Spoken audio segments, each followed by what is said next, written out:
My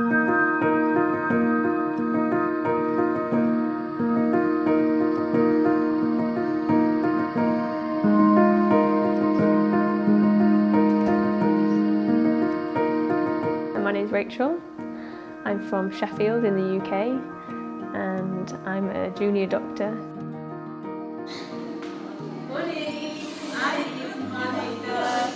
Coming somewhere like this has always been a dream of mine. Ever since I was small, I'd read stories of doctors going off and working in remote places where there aren't many doctors. The vast proportion of the population live in rural areas, but the vast proportion of doctors work in the cities. So these people are just kind of neglected and they just have such poor access to healthcare and access to seeing medically trained people. Well, I was thinking of doing an ultrasound to see if there's actually any lico or not. There's no specialists here, but there are different specialties. So we get to do a bit of everything. We've got maternity, so we'll look after the women who are giving birth and look after their antenatal care and then their postnatal care. We'll do some gynecology. There's paediatrics, and we see the full range of medical problems, tropical diseases to chronic diseases. But before, or this is the first time? Some normal routine cases of just things like hernia repairs or removal of lumps and things, to then some quite complicated surgeries like removing cancers, and then we see quite a lot of trauma cases because sadly there's quite high rates of violence here, so lots of gunshot wounds or machete injuries.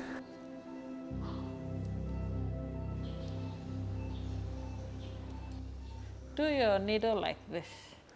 You're right-handed, right? So put it in from that side. Nearly all the staff are from Papua New Guinea, which I think is really special and not always the case in mission hospitals. Often they were set up by outside churches or mission organisations and then are staffed by people coming from abroad, which is great that they come and serve, but doesn't necessarily bring lasting change. So just go down to 1.5, because she's already had morphine. Let's just see if that helps, otherwise we'll give more. And so to actually train the people and have locals working in the hospital is much better, and also they understand the culture, they understand the language, and it's just fantastic. I'm doing very well with.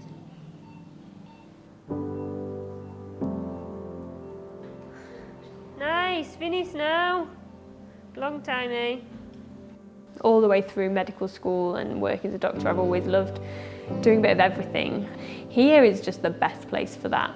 So 1 minute I might be delivering a baby, and then the next minute seeing a lady that's had her leg partially chopped off, which can be quite hard to process, that change and switch, but it's really fulfilling, and I feel like that's what being a real doctor is. And pink, it's not like it's Yeah, that's a bit of overgranulation there, but maybe even. Oh yeah, she doesn't need that anymore. You go peck all right? Yeah.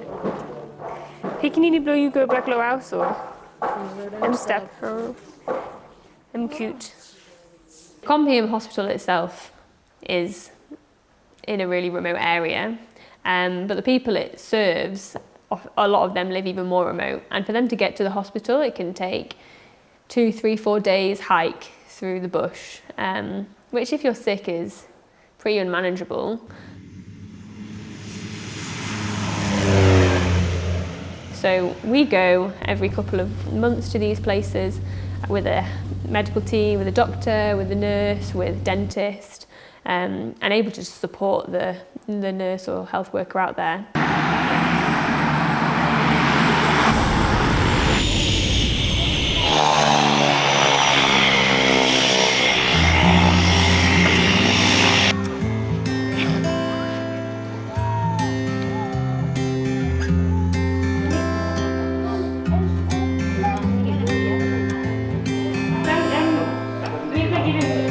Soup today.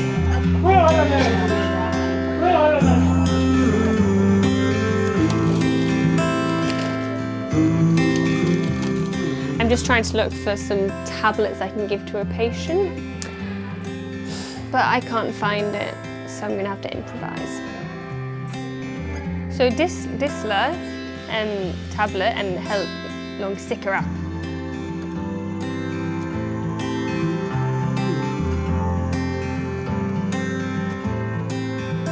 So this is the baby's heartbeat.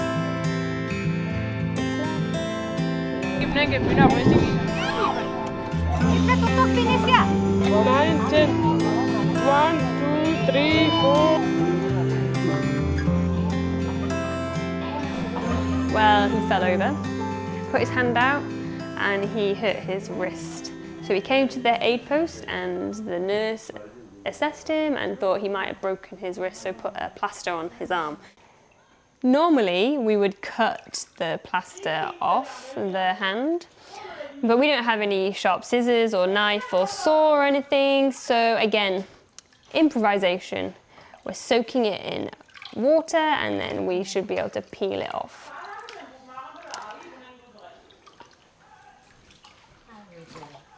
Two months for a broken wrist, that means it should be healed, so I thought that maybe we could remove it. When I was talking to the nurse, she said, oh, it's only been 1 month, so there's obviously some confusion with the story here, as always. So you move him now? In pain? Pain. Yeah. You feel in pain lower? This left side? No can carry big blood heavy. Bilum long this la hand. Easy, easy. Okay.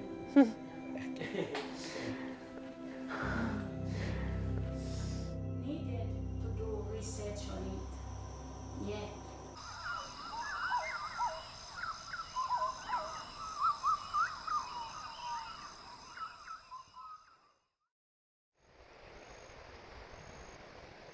On the weekend, obviously patients still need looking after and new patients might come in, so we'll be on standby, but do enjoy some downtime.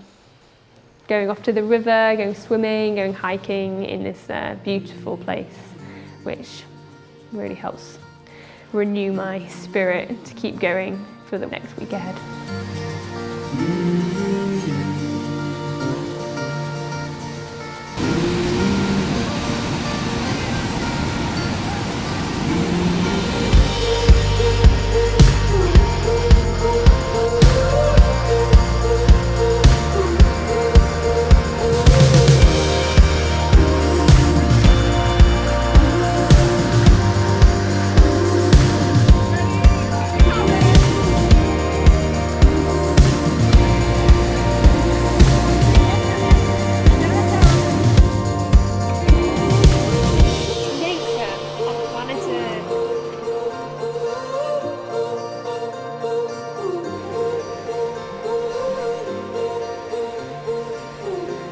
I mean, yes, there are lots of hard things.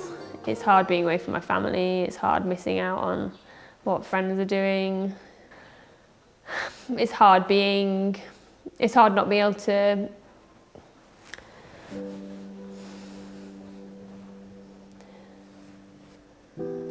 sometimes the responsibility is hard. It's hard not always having the treatment that is available in other places. Patients with quite progressive disease can be really difficult. Often we see quite a few patients with cancer where it's already spread and there's nothing really we can do, and that can be quite heartbreaking to see. The other thing that I find hard is a lot of the trauma, seeing children caught in the crossfire of gunfights or women coming in having horrible machete injuries from domestic violence. That's what I find really difficult to see, and it's not just one-off cases. These are things that we see more like on a weekly basis, and that's just quite hard to see time and time again. However, this job I find is such a privilege because you're seeing patients literally at their worst moments, and to be able to be the person caring for them in that moment is hard, but also special. to be the one to show compassion in a situation where they're at rock bottom, feeling the worst that they've ever felt, and for them to feel that love and hope that you're bringing for them, that makes it always worth it.